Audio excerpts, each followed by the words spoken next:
the halogen light source, and then we need to just follow the light path through here.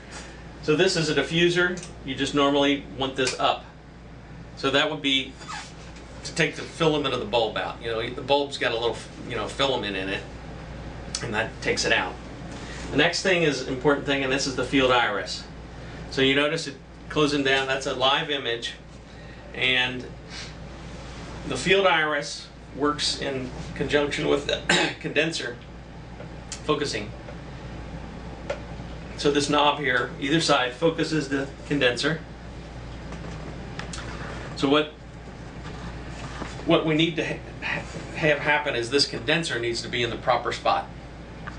Half your resolution's in the condenser, half's in the objective. So if we got this condenser out of whack, your image is going to be poor. So what we need to do to get this condenser in the right spot is close down the field iris. So this step one would be focus your sample. The sample's focused nicely there. Step two would be close down this field iris like that. Okay, and then focus the condenser up and down like I'm doing here until that iris becomes in sharp focus. So right there, the iris is in sharp focus, and then if this was not centered, I'd center the condenser here. So what we're doing here is called Kohler illumination, and we're basically getting the condenser in the right spot. Once you do this for like the 10x objective, it should be fine for the rest of them. But it's easiest to check on the 10. So when you sit down on the microscope, you really need to see where your condenser is. So you want to do that every time you sit down? Every time you sit down, all you have to do is look in the microscope and close this field iris down and see where it is. If it's fuzzy, you know you've got a problem. If it's out of center, and it's just a quick change.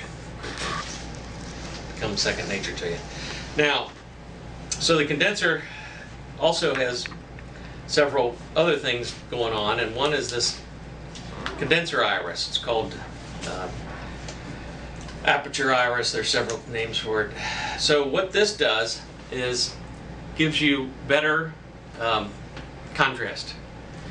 So if you have this closed, you notice we're dimming the sample over there, but you're also getting better contrast. So if we picked out a spot in there, we can close this and probably, if it's wide open, we won't see it. Like right there. If we close this, now to get the line up again, you see more detail in there. So that's but contrast and resolution are on opposite scales. So if you want highest resolution, you don't worry about contrast. If you want high contrast, your resolution is going to suffer. So just keep that in mind. Okay, and another quick point about that, you can actually take out an eyepiece and look down this eyepiece tube, and you'll see this iris in this eyepiece tube. And a good rule of thumb, you can take a look down the eyepiece tube there and close this.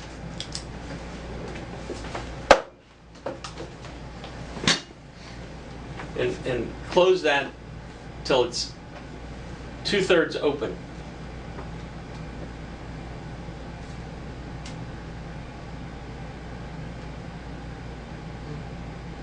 Makes a little octagon. Yeah.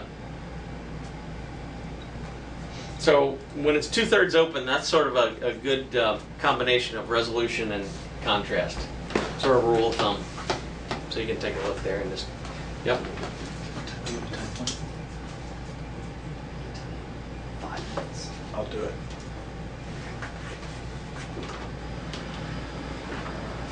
Okay. So we've got that open 2/3, good. And that would deliver sort of a